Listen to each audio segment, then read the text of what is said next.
If you are divorced from or in a recovery process with a spouse that has been or is verbally or emotionally abusive, you might be wondering, how do you process all of the anger that you might be feeling as you realize exactly what has happened? In this video, I'm going to give you 4 steps to help you process that anger. For the best advice on divorce recovery and emotional abuse recovery, please hit like and subscribe so you can be notified every Sunday when I post a new video. I'm Coach Ketra with Life Curated Coaching. I'm a nationally certified recovery coach, and I have been through emotional abuse, betrayal, and a divorce after a 17-year marriage, so it is likely that I can relate to what you might be feeling right now, and you don't have to do this alone. Let's do it together. Step 1. You are going to want to acknowledge everything that you have tried in the past, because you have likely tried a lot of things to make this right, and it was probably exhausting. You need to reassure yourself that you have done everything that you can do so you can feel able to release this anger. So make a list of how this person has caused you pain and how it's made you feel. Criticism, withholding, blaming, betrayal, abandonment, entitlement. The list could go on and on. You have most likely tried to accommodate this person in many ways over possibly several years, and nothing was probably ever good enough. This list could take you quite a while. Really try to be as thorough as you possibly can, all the ways you have tried to accommodate. And then look at yourself in the mirror and repeat these affirmations, and you may have to do this for days and weeks and months. Say,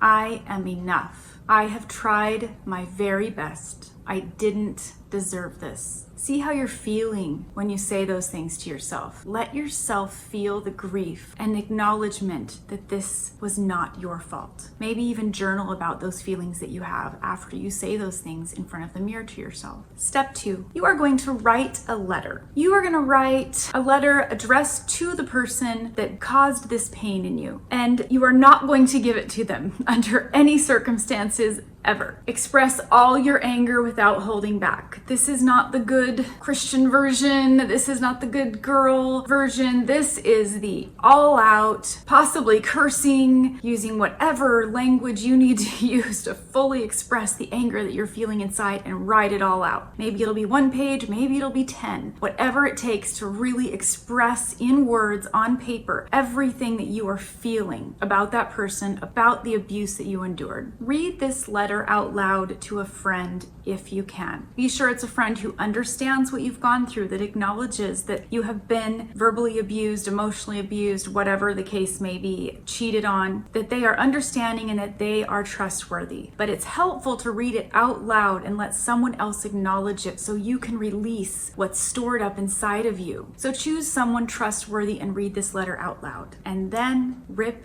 this letter to shreds. Give it to your friend to throw away after being totally ripped up in her garbage, so there is no evidence that this person you wrote the letter to could ever find. You do not want to give this letter. Burn it if you need to keep yourself from giving this letter to a person that you are feeling all this anger. And it's righteous anger, but you do not want to express it this way. So make sure that gets ripped up and thrown away. Once you've read this letter to your friend, let yourself cry. Let yourself feel whatever you feel. You might feel amped up and tense inside. You might be full of anger. You might feel crushed and defeated. Maybe you're going to cry it out. Whatever you're feeling, let yourself feel it. Sit in that. And you can soothe yourself by talking to yourself inside and assuring yourself that this isn't your fault. It's okay to feel whatever I'm feeling. I need to be able to process it and let it out. Step 3, the actual physical anger work. So physical anger work is only to be done if you are physically capable and able to do this. So if you have a heart condition, or you are not in shape, or you have any reason to believe that this is not something you should do, you should definitely check with a physician before you exert yourself in this way. It is not safe to do it if you have any doubt. But if you feel comfortable and in shape enough to do this, this is what I believe you should do. So the premise is that you are going to physically beat something up to get this anger out of you. Anger gets stored in our body. Even if we feel like emotionally we've been able to cope with it and we're not being explosive and we're dealing with the world externally just fine, these are stuck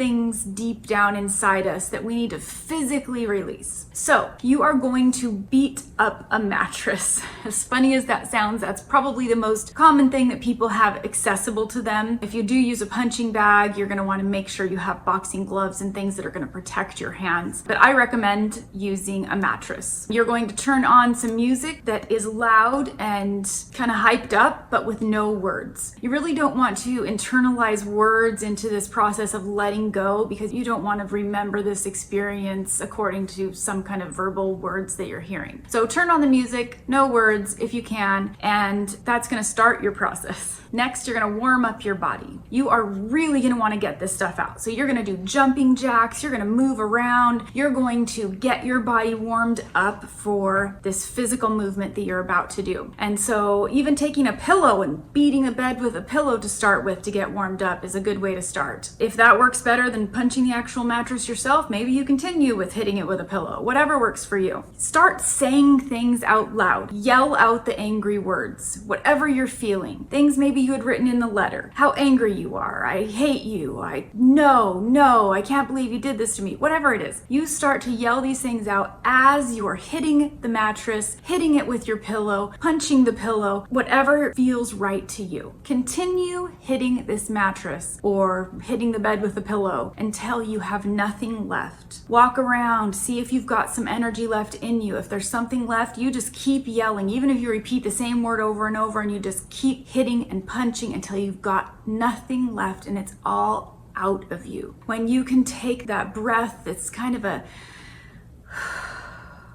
sigh of relief, like I don't have anything left to give. I've put it all out there and I've expressed everything I need to say. That's when you know that you've probably gotten it all out. It doesn't mean that you won't need to repeat this later if other anger builds up that wasn't addressed the first time, but it does mean that you've processed what you can process right now. It's not a bad idea to have a friend in your home when you do this. If this trusted friend is there and you were able to read the letter to her, maybe she sticks around in your house and just stays out in the other room and makes sure nobody comes home, nobody walks in the door. This is not something you want to do with kids at home or anyone else in the house. This is a private release of anger, and you need someone trustworthy and you want to feel safe to be able to let go. So if you have someone who can be nearby, can help you because you might have overwhelming feelings, just sit with you and not be alone. It's a really wise idea to have a friend around. Step 4, you are going to want to self-soothe after all of this release of anger. You're going to want to pace about for a bit until you feel like you're calming down and lay down on your bed. And then you're going to want to take several long, slow breaths. Breathe in, hold it, and release your breath slower than you took it in. You're going to want to continue to do this until you feel your heart rate coming down. Tears might come out of your face. You might lay there and cry, but it might be a softer cry and hopefully a more calming space. Continue to do that breath. Breathing in for 4 seconds, hold it for 2 seconds, breathe it out for 7 seconds. That's not a perfect formula, but the goal is to breathe out slower than you're breathing in, and for your heart rate to relax, and for your muscles in your body to relax. For those of you that are Christians, you may be very well aware of the Bible verse. Ephesians 4:26 says, "Be angry and do not sin."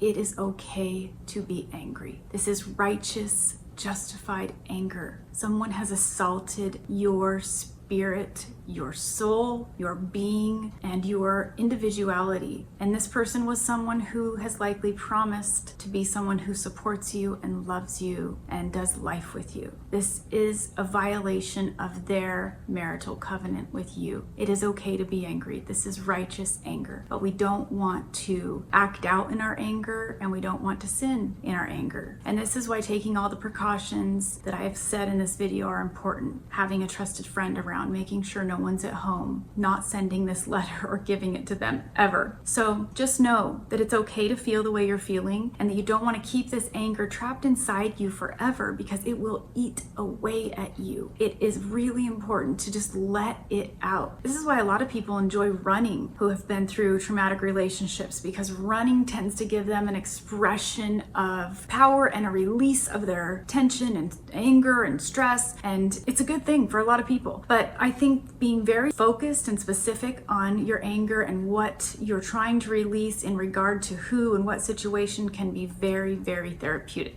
I am not a therapist. I want to say that. I am a certified coach, and this is my advice, but I certainly do not want to encourage you to do this in lieu of regular therapy or regular healing coaching. This is just part of what could be a very big process. If you are a Christian or if you subscribe to a 12-step style model of recovery, this might be a good time to say a prayer or say, Heavenly Father, I just release all of this anger that I've been carrying, and I ask that you would fill me with peace and with your joy, and try to be open to receiving that. You are loved, you are whole, you are a beautiful being on your own. I know my personal experience with anger work has been very helpful to me. It has been validating that I could say out loud the feelings that I was feeling on the inside, and that I could beat up that mattress and I could release that anger and tension, because oftentimes we are walking around with a mask over our face, trying to say things the right way and do things the right way and just move on, and maybe sometimes forgiving too quickly. We tend to shove things down because they're scary to look at, and this allows us to release it in a safe way, in a safe space with a safe person. I hope this was helpful to you. For more help on these situations, see my other videos, and as always, if you're interested in one-on-one coaching, there is a link to my website in the description. I do offer one-on-one coaching to anyone in the world, so please be sure to check that out. Please be sure to also hit like and subscribe and comment below. I'd love to know what you think of this video. I would love to know what topics you would like me to cover in the future, and I would also like to know just what issues you might be dealing with right now. Until next time, curate a life by your own design.